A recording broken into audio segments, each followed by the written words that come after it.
Over the course of my railfanning history, I've picked up on certain opinions that my fellow railfans have on certain topics, and there have been a few topics or dilemmas that I've found that my opinion is in the minority. So here's the first installment of my Unpopular Railroad Opinions series. If you disagree with anything in this video, please put your thoughts in the comments. I'd love to hear from you guys. Let's start off with a spicy one. Gevos are good. Now, for some rail fans in certain areas, the traffic they get is more often than not being led by the same old Gevos that they see every single day, day in, day out, with little variation on the head end. And I've heard many complaints saying something along the lines of, "All I see are Gevos and nothing else, there's no variation." With that being said, I want you to answer this question. Would you rather see a train or not see a train? I'm guessing that most of you would say that you would like to see a train. We're all in this hobby to see trains, so why does it matter that it's being led by a model of engine you've seen many times? You are trackside because you wanted to see a train, so appreciate the train you get because not everybody gets to see the trains you do. I, and many other people, either have to go out of our way to see freight traffic because where we live isn't near any freight lines. Shout out to my Northeast Corridor bros who see the same shit all the time. I'd rather see freight traffic than passenger traffic, so I'm happy anytime I see a good freight train. I don't care what power it has because I'm thankful that I got to see some freight, finally.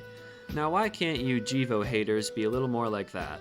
For some people, you're the lucky one who gets good freight traffic and yet you're complaining that you've seen the same model of train a few times.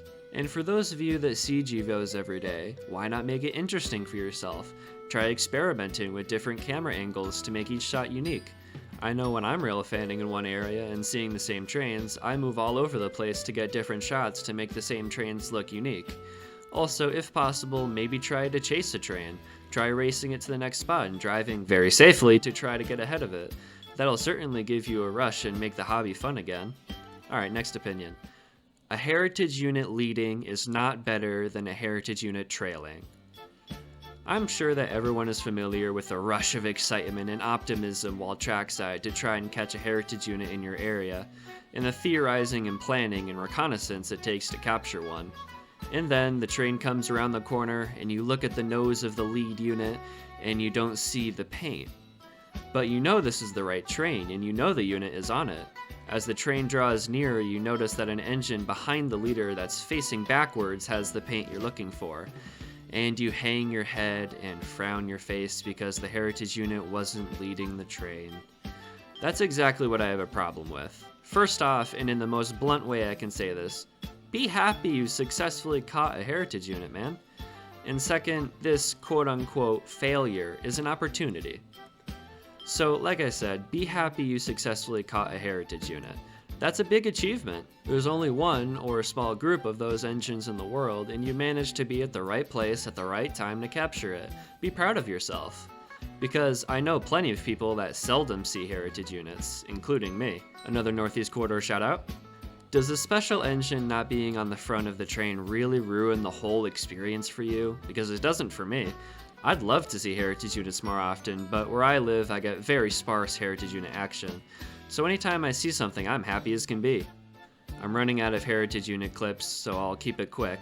If you're sad that the heritage unit you caught was trailing, then think of it as an opportunity. You now have a motive to try and find that unit again and catch it leading this time. And you'll get the feeling of redemption when you finally catch it leading. Alright, last opinion for this video will be the NS barcode unit should not be a heritage unit listed on heritageunits.com. Okay, for those who don't know, there is a specific heritage unit on heritageunits.com that's called the barcode unit.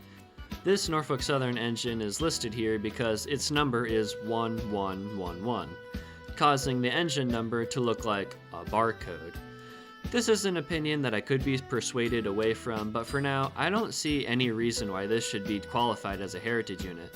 The only thing that makes this engine special is its mandatory number from the factory that just so happens to look like something recognizable. There are about 3,200 engines on Norfolk Southern's roster, and one of them had to get that number.